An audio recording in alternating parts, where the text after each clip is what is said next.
I always left funerals feeling sort of betrayed in a way. The funeral should celebrate that connectedness that you once had.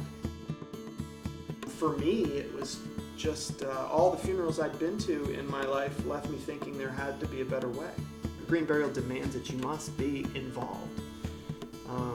It's a celebration of that person and your relationship to them. Death, it's part of life. Everything that goes into a conventional funeral, you think about what that puts into the earth. Some facts, common facts are we bury enough metal in the ground to rebuild the Golden Gate Bridge once a year. Enough formaldehyde to fill an Olympic-sized pool. Enough concrete with the burial vaults to build a 4-lane highway from New York to Detroit each year. A lot of people think you have to embalm to have a viewing. A lot of people assume that when you buy a casket that the body is going to be protected from decay, and that's just not true. You think about the average funeral now costs around $8,000. A traditional funeral demands almost that you grieve at a standard time. Funeral homes provide a service to people who want it. Green burial, it's not an either-or type of thing.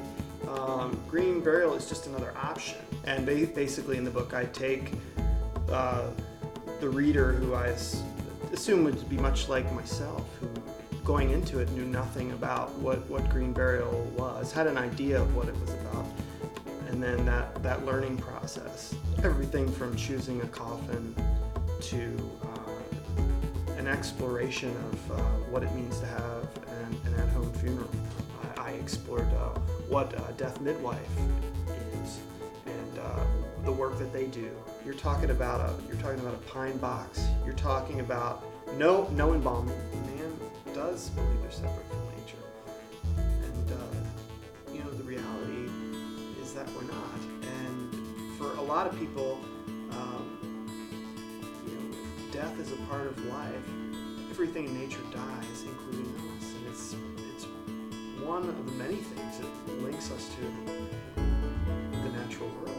It's a very simple, inexpensive, kind to the environment sort of way to be buried. It's our last great ritual, going out green. One man's adventure planning his own green burial.